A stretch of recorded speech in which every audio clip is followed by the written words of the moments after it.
Finalmente, la comunidad, los comuneros, el activismo se impuso al poder y a este manejo un poco, digámoslo así, complejo de la ética política, en el caso Olón. La empresa a cargo de la esposa del presidente de la República ha decidido suspender esta construcción de este proyecto inmobiliario en esa zona protegida, pero ha señalado en su comunicado que lo hace porque hay intereses políticos, que hubo intereses políticos de por medio en este conflicto y que qué pena que se van a perder esos empleos que se estaban planificados darles a las personas de la localidad. ¿Cómo queda el presidente de la República, el gobierno con este conflicto, con este desenlace? ¿Se ve afectada su credibilidad? Es un asunto que lamentablemente no lo pudieron manejar de la forma adecuada porque era impresentable. Pero ¿cómo queda el gobierno, el presidente de la República después de esto? Licenia, qué gusto estar aquí. Muchas gracias por la invitación. Alexis, buenos días. Bienvenido. A ver, creo que se construyó innecesariamente el gobierno un motivo de acumulación política de la oposición dentro de lo que podríamos llamar su feudo, porque si hay un lugar donde hizo una acumulación política originaria Daniel Noboa fue Santa Elena.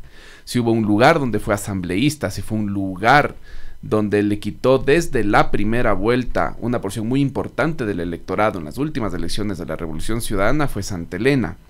Entonces, haber empezado tan temprano ahí a hacer uso del Estado patrimonial, de hacer el Estado como si fuera cosa propia, de hacer que las decisiones del Estado se tomen como en su hacienda, en un caso como el que sucedió en Olón, fue un error, y yo sí creo que se deben estar lamentando de que el costo político que están pagando por eso no era necesario.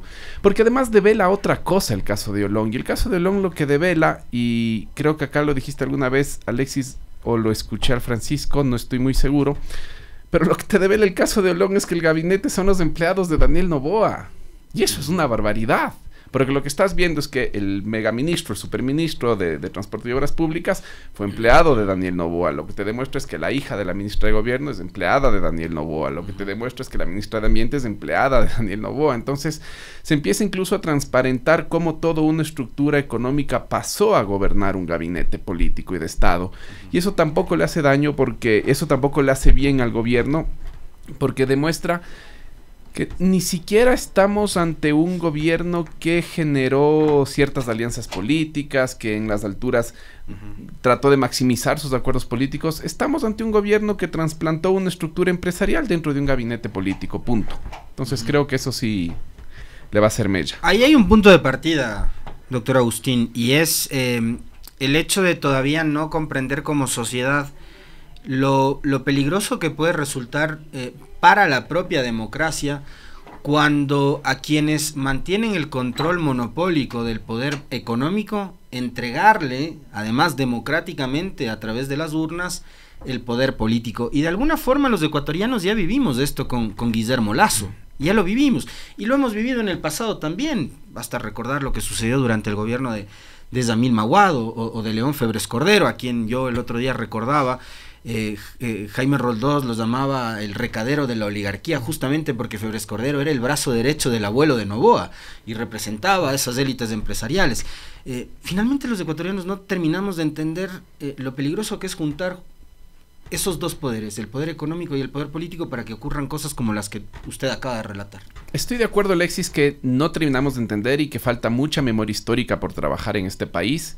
De hecho, si uno ve los informes de la CDH, hay un informe publicado 2021-2022 en el cual se da cuenta de cómo esto no es una práctica aislada, es una práctica sistemática y todas vinculadas al mismo grupo empresarial. Entonces, primero eso, sí, hay una necesidad de trabajar memoria y memoria y memoria dentro de quienes queremos un proyecto alternativo a lo que estamos viviendo, pero también iría un poco más allá y diría, no todo es culpa de la memoria y de la decisión del electorado, sino que tenemos que ver que estos grupos económicos, oligopólicos, monopólicos del sector financiero, del sector agroexportador, que convirtieron su capital económico en capital político y llegaron al gobierno, lo hicieron en contextos de democracia restringida. Digo, Guillermo Lasso no se habría sentado en Carondelet Si María Paula Romo no se lo bajaba a Otto Sonnenholzner con el caso ese de los israelitas y que tenían que tenían a alguien de la Guardia Vicepresidencial y apretaron hasta que Otto Sonnenholzner se la bajó. Otto era el mejor opcionado en las encuestas para liderar la papeleta de las opciones por derecha. Guillermo Lasso no tenía chance. Si eso no ocurría, Guillermo Lasso no se hubiera sentado. Guillermo Lasso se sentó gracias a la democracia restringida también. Pero vamos, y lo mismo pasa con Noboa. Perdón, doctor. Perdón que te interrumpa porque acabas de citar un episodio de la historia y yo quisiera irme 4 años antes de la elección de Lasso. Y esto no hubiera sucedido si es que Moreno no traicionaba un proyecto político y si es que la gente finalmente no terminaba de avalar la traición, porque ahora parecería que traicionar es parte del juego político y está bien.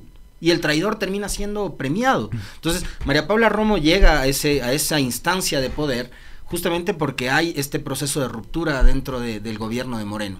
Sí, total, pero ahí en ese caso es un poco más grave en el sentido de que rompiste totalmente un plan de gobierno y abriste todas las puertas a las élites de las que supuestamente enfrentaste en la última campaña electoral.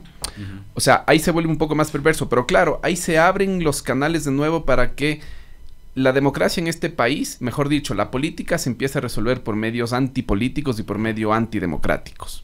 Sin eso no se puede entender por qué hay tanta facilidad para que capitales económicos tan concentrados puedan traducir ese capital en capital político. Y eso es lo que tenemos que entender, porque lo mismo pasó para que Daniel Noboa, por más que no le guste al gobierno escuchar esto, para que Daniel Noboa llegue a la presidencia tuvimos que tener una democracia restringida en lo institucional, sí, pero sobre todo sitiada por la violencia, porque sin el asesinato de Fernando Villavicencio, Daniel Noboa no llegaba a donde llegó en la primera vuelta. Y esto hay que entenderlo así y hay que demostrarlo, porque no es simplemente que el electorado está votando como está votando por falta de memoria, por lo que sea, sino porque las condiciones institucionales en las cuales estamos jugando la democracia no permiten que de verdad tengamos democracia con competencia plena, con libertad de participación, donde no haya retaliaciones políticas para ninguna de las identidades políticas. Eso no existe. Acá desde hace tiempo es CONAIE, terrorista, Revolución Ciudadana, terrorista, narcotraficantes, CONAIE. Entonces, eso es también lo que tenemos que entender. No, lo uno tiene que ver con lo otro. Agustín, el comunicado con el que el gobierno, y hay que entender que es el gobierno, porque finalmente es la esposa del presidente de la República y hay muchas personas que son del gabinete que están involucradas en este caso. El gobierno responde con este comunicado en el que no reconoce que se equivoca, en el que no reconoce que hay un conflicto de intereses, en el que no ofrece una disculpa a la comunidad que estaba afectada, en el que lanza la responsabilidad de este escándalo a los sectores políticos. Y es más, en el comunicado advierte, como que les dice a los comuneros, bueno, ahí se quedan con su pedazo de tierra, yo me llevo la inversión a otro lado. Se quedaron así, ustedes se quedan en ese estado. ¿Qué nos dice esa reacción? A mí la verdad sí me llama la atención todas estas partes que le digo del comunicado, si usted lo lee entre líneas, porque eso es lo que dice. Pero es calcado el discurso que nos dicen a nivel nacional con lo de la inversión extranjera directa. Es calcado.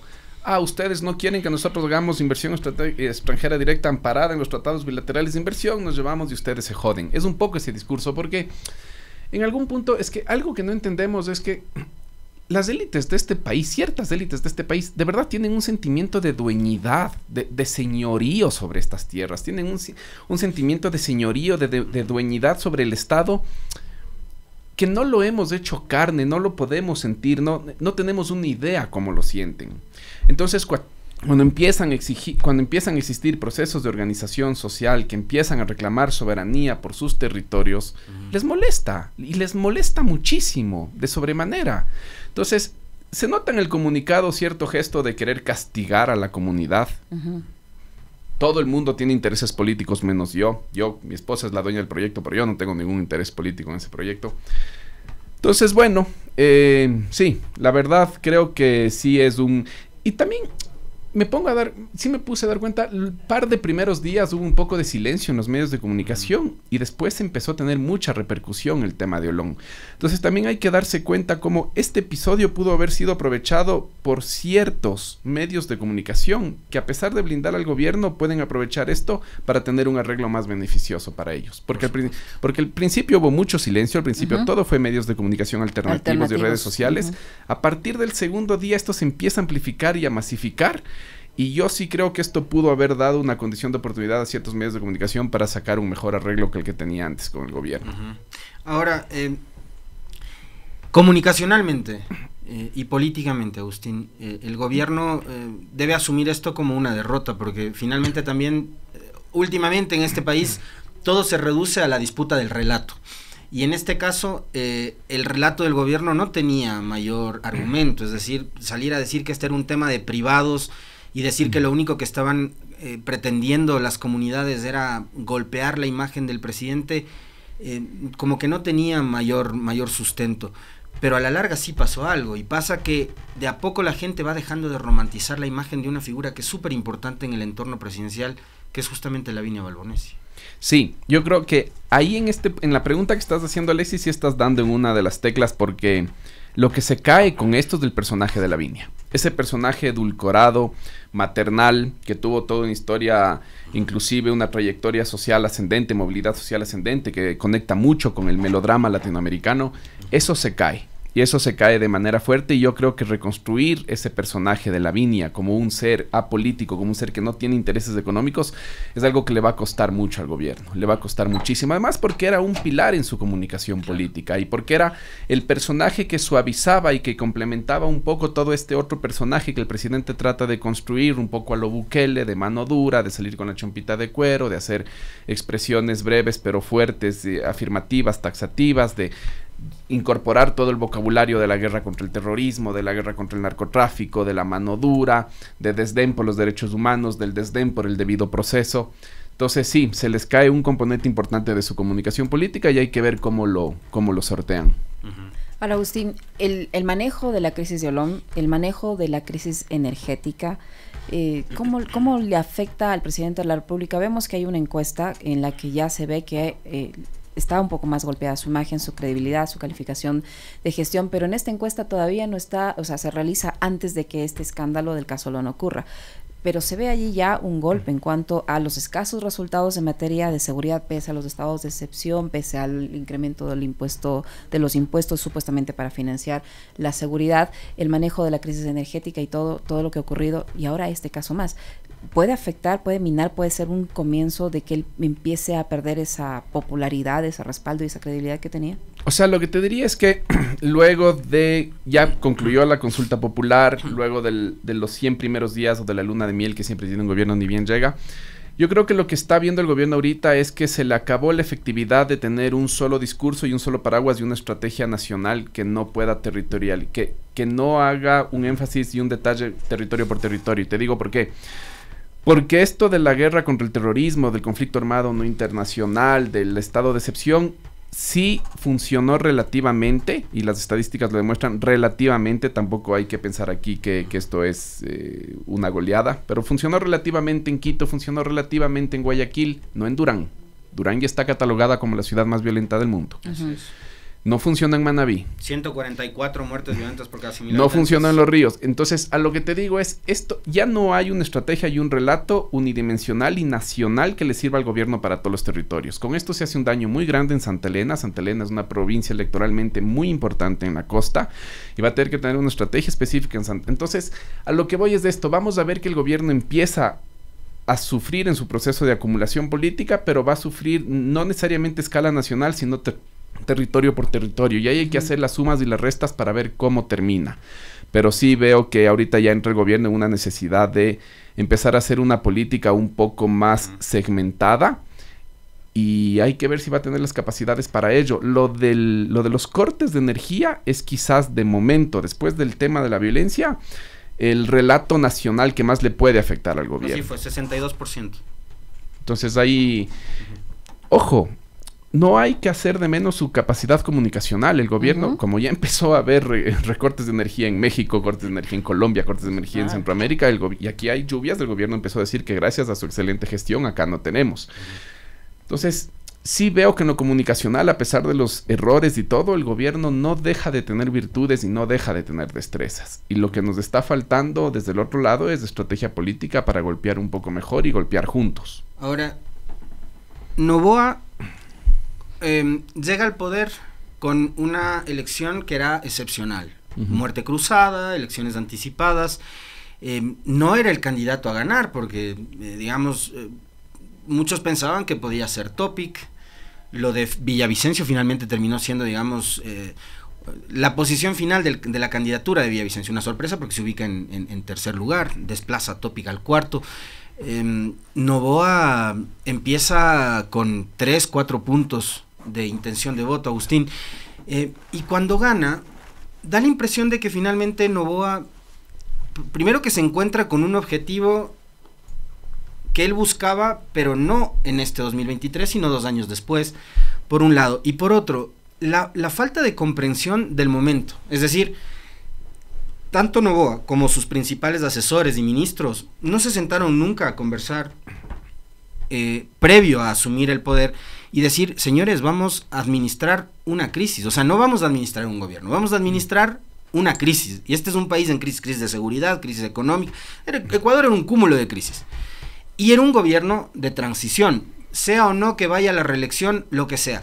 La prioridad para Daniel Noboa debía haber sido administrar esa crisis y esa herencia terrible que le deja Guillermo Lasso, pero lo que nos encontramos es con un presidente muy joven, muy impulsivo también, por supuesto inmaduro, con una enorme ambición, Agustín, y no se sentó con su equipo de gobierno a administrar una crisis, y creo que mucho tiene que ver justamente con esto que acabo de mencionar, equipo. Noboa nunca tuvo un equipo para gobernar. Pero te escucho, Alexis, y lo que me llama profundamente la atención, porque comparto todo el preámbulo que me hiciste, es que son las mismas condiciones que dieron pie a la movilización de octubre del 2019. Es decir, para 2019 ya se empezaban a prefigurar toda esta multiplicidad de crisis que vive el país, inclusive antes de la pandemia, y tuvimos un sistema político y un Estado gobernando a espaldas de la ciudadanía. Se da tremenda movilización con todo lo que eso implica. Llega la pandemia, acaba el gobierno Lenín Moreno, sigue persistiendo que tenemos un Estado y un sistema político de espaldas a las demandas de la ciudadanía. Tenemos la movilización de junio del 2022. Y la dinámica persiste. Ni el sistema político ni el Estado está procesando las demandas de la ciudadanía. Porque si tú vas a administrar una crisis como la que llegó a tener que resolver Guillermo Lasso y no pudo, como la que tuvo que resolver Daniel Noboa y no ha podido, lo más importante es que de entrada hagas política y hagas acuerdos políticos y hagas pactos políticos y te sientes con la sociedad civil y delinees una hoja de ruta sobre cómo vas a resolver los problemas. Pero la única respuesta del Estado ha sido: vamos a fortalecer el brazo represor del Estado, vamos a consolidar un régimen social de acumulación muy favorable a las élites más concentradas de este país, vamos a profundizar el proyecto neoliberal, que es una de las variables que explican nuestra crisis. No hay cómo explicar ni nuestra crisis de violencia, ni del sistema de salud, ni del sistema de educación sin el neoliberalismo, sin la profundización del neoliberalismo. Y lo que están haciendo es reforzar el modelo por la mano de la represión, de la coerción, de la mano dura. Entonces, a lo que voy es, sí, yo no entiendo cómo las élites pueden ver que esto sea sostenible. O sea, yo veo todas las condiciones para que eventualmente, si en el acuerdo con el FMI se cumple que hay una subida de los combustibles, nos estamos acercando a un escenario más dramático que el de junio y el de octubre, porque ahora tenemos herramientas dentro de la fuerza pública para aplacar la movilización, haciendo uso o recurriendo a la fuerza que no se aplicó ni en junio del 2022 ni en octubre del 2019. Entonces el escenario, la verdad, no es para nada alentador, y no es un escenario que haya profundizado las condiciones del ejercicio de la democracia en este país. Esto es algo que yo sí quiero recalcar. En Ecuador ya no vivíamos una democracia plena, vivíamos una democracia muy restringida, asediada por la violencia, y ahora estamos en una democracia que tiene el derecho de participación, al derecho de expresión, a la libertad de expresión bastante comprometido. ¿No será por eso que no hay la reacción del otro lado? Como usted decía hace un instante, que no hay reacción, que no hay una estrategia política para golpear y para golpear juntos. Es que estoy seguro que esto influye, Licenia. Estoy seguro que eso influye. Pero por lo mismo, poner eso como un primer objetivo, restituir las condiciones del ejercicio de la democracia en este país, tiene que ser uno de los primeros puntos de cualquier acuerdo de medidas de confianza mutua o de no agresión entre actores de oposición. Cuando empieza el gobierno de nuevo, Agustín, a muchos nos sorprendió, digamos, la habilidad, y uno decía, caramba, parece que el hombre comprendió muy bien por qué Lasso terminó como terminó, y se siente y dialoga con los socialcristianos y con la Revolución Ciudadana, y crea un supuesto pacto de gobernabilidad, etcétera. Y después él mismo lo termina haciendo trizas y aniquilando ese pacto de gobernabilidad. Entonces se ve que no aprendió la lección de lo que le ocurrió a Lasso. ¿Por qué crees que sucedió eso? ¿Qué crees que le empujó a que eso suceda? Y me parece que hay un personaje dentro del gobierno que influye y mucho para que Noboa tome este tipo de decisiones, como por ejemplo la de entrar a la Embajada de México, que también quisiera que comente nuestro invitado sobre eso, que es Mónica Palencia. Y creo que ahí adentro hay dos perfiles que entienden bien la política desde el arte de la negociación, de la conversación. Creo que uno de esos es de Esteban Torres. Podía haberse convertido Esteban Torres en un puente permanente con la Revolución Ciudadana, con el propio PSC, etcétera, con el Pachacuti, en fin. Pero el otro es Mónica Palencia, que me parece que es ese perfil que en cambio está permanentemente tratando de cortocircuitar la posibilidad de llegar a acuerdos. Ya, tengo dos respuestas de ahí. La primera es que el gobierno entendió los errores de... Daniel Noboa entendió los errores de Guillermo Lasso, sí, pero de una manera superficial. Yo creo que tiene mucha razón el Jacobo cuando todos estos años, los 2 últimos años, nos viene hablando de la importancia, Jacobo García, de lo nuevo y lo nuevo, porque en un país... No, Jacobo Bucaram, que sí, se sacó el grillete sí, para ir de farra. En un país que está sufriendo esta multiplicidad de crisis, que, o sea, por Dios, más de 120,000 niños no entraron al ciclo escolar, es que no, deberíamos estar, es una locura. Pero en un país atravesado por tantas crisis, la idea de lo nuevo, la idea de esperar una experiencia distinta, tiene mucha base material. Entonces, si tú electoralmente te presentas como lo nuevo, vas a arrancar votos. El problema es que Daniel Noboa construye bien electoralmente y comunicacionalmente la idea de lo nuevo y te vende una mercancía política de yo soy lo nuevo, pero lo único que termina haciendo es renovando lo arcaico, porque su estrategia política es la misma. Es absolutamente la misma que la de Lenín Moreno, absolutamente la misma que la de Guillermo Lasso, solo que 2.0. Entonces, es lo nuevo que termina renovando lo arcaico como nuevo. No es lo nuevo para construir un proyecto político nuevo. Esa es la primera respuesta que te daría. La segunda respuesta que te daría es que, y porque mencionaste, por ejemplo, el nombre de Esteban Torres ya no puede ser ese interlocutor con las otras identidades del sistema político ecuatoriano, porque el ascenso de Daniel Noboa está produciendo fracturas y fragmentaciones de las otras identidades políticas, y Esteban Torres está experimentando eso. Él ya no habla de sí mismo como yo soy parte del Partido Social Cristiano, él habla de sí mismo como alguien integrante de ADN que conversa con el partido. El nosotros de él ya no es el PSC, el nosotros de él es del gobierno, es ADN. Entonces, cuando un gobierno empieza a hacer este proceso de acumulación y empieza a fracturar al resto de identidades políticas para construir su propia base política de sustentación, los canales al diálogo se le rompen, y eso es lo que te explica también por qué está teniendo hostilidades con gente con las que ideológicamente debería coincidir mucho más, como gente buena y construye. Eso te explica por qué Henry Kronfle, que también yo lo veo más del lado del gobierno que el Partido Social Cristiano totalmente, está con dificultades en sostener su relación con el Partido Social Cristiano, y está en dificultades para sostener las tesis que públicamente te enuncia Alfredo Serrano, por ejemplo. Entonces, lo que está ocurriendo en este momento también es que Daniel Noboa está fracturando el resto de organizaciones políticas, y sobre eso es difícil sostener un diálogo. Ahora, con todos esos antecedentes, ¿cómo le mira usted este camino que está construyendo el presidente para postularse posiblemente al 2025? Ya tiene partido político, ha dedicado mucho su atención en ello. Vemos que no desaprovecha la oportunidad para en un evento público hacer campaña de forma directa. Pero con todos estos antecedentes y estas divisiones que ha conseguido en la Asamblea Nacional, comprando incluso conciencias, con el manejo como tal de la gestión pública, ¿usted y él en el poder le ve posibilidades? Verás, a mí me gustaría decirte que tiene que tener cuidado porque la CONAIE y la Revolución Ciudadana están haciendo las cosas de buena manera y que ahí hay cosas interesantes pasando. Lamentablemente, el peor enemigo que tiene el gobierno en este mismo ha sido sus propios errores y sus propios problemas de gestión. Digo, si al gobierno le siguen ocurriendo problemas como el de la crisis eléctrica, si al gobierno le siguen ocurriendo problemas como el de Olón, si es que el gobierno empieza a generar actitudes despóticas como lo que respondió en Olón, o actitudes despóticas como las que ha tenido con otros actores políticos, puede provocar por sí mismo el suficiente descontento para posicionar a un outsider. Eso te diría. Creo que el gobierno sí tiene condiciones privilegiadas porque, como dijimos antes, en este país no existen condiciones de democracia plena, vivimos una democracia restringida. Tenemos que entender, esto no es un dato menor, en una democracia esto fuera un escándalo. El hermano de la presidenta del Consejo Nacional Electoral es cónsul en Miami.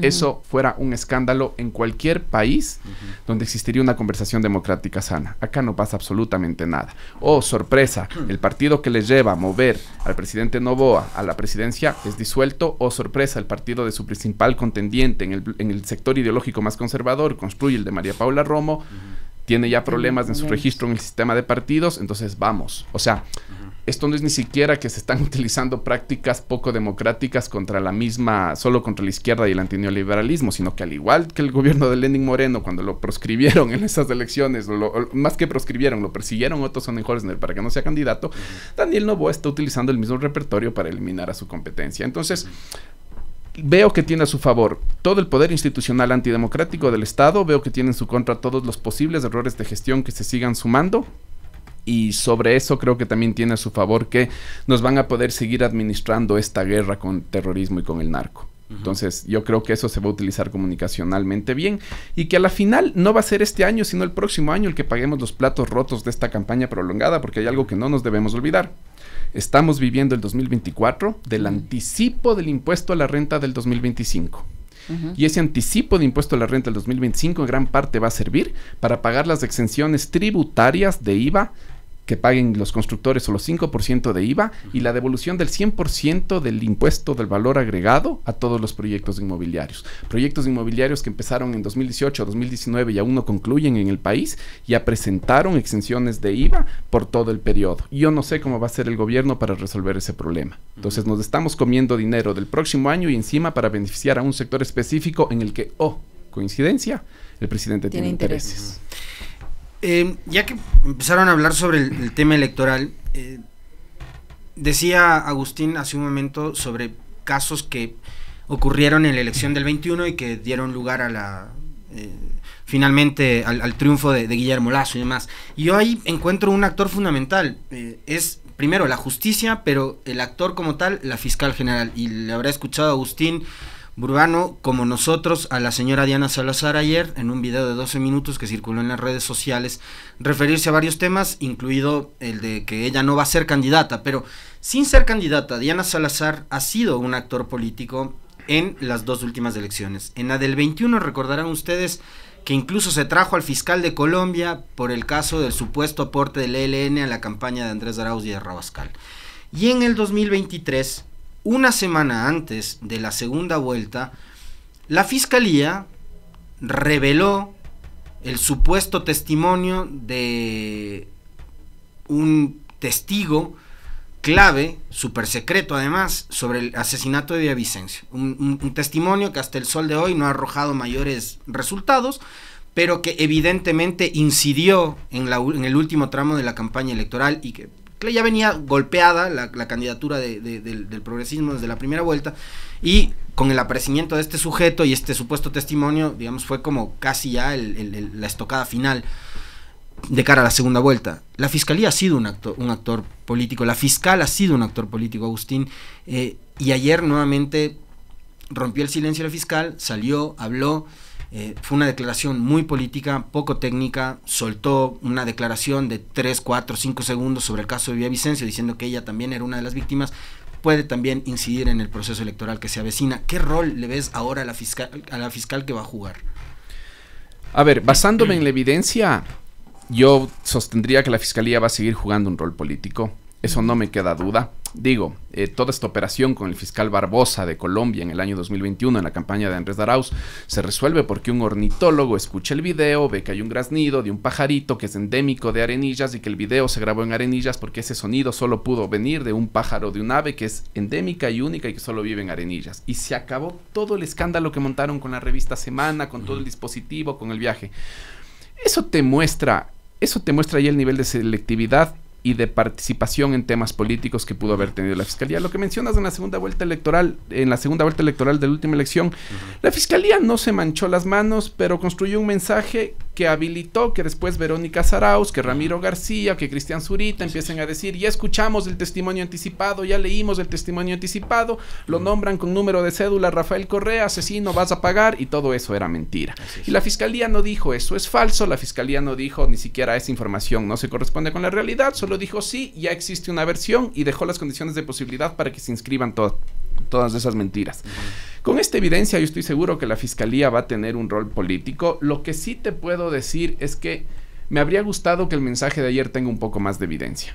O sea, que el mensaje del fin de semana tenga un poco más de evidencia, pero te digo por dos razones. Primero, porque las condiciones de violencia en el país son tales que a pesar de todo el rol político y de todo, yo sí creo plausible que la fiscal esté bajo amenazas. Y si eso es cierto, hay que presentar la evidencia necesaria y hay que tomar los protocolos y los parámetros necesarios para proteger su figura. Pero ¿por qué el anuncio ahora y no desde que el principio? ¿Por qué se está investigando el caso Villavicencio desde que ocurrió? Pues, ¿por qué no dijo ahí entonces que estaba amenazada? Por eso también? A mí, personalmente, a mí me hubiera gustado escuchar más de evidencia justamente para poder cualificar si la evidencia surge ahora, si la evidencia la tenían desde hace mucho tiempo.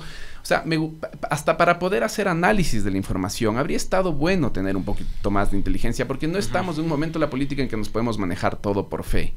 Pero tampoco me parece sano solo porque puedes tener en lo político una posición de animadversión hacia la fiscal, de decir, no, eso es mentira, porque en las condiciones en las que está el país podría ser verdad. Entonces lo que tenemos que pedirle a la fiscal es simplemente evidencia de lo que está pasando. No una declaración de 3-4 segundos. No, necesitas pedir evidencia.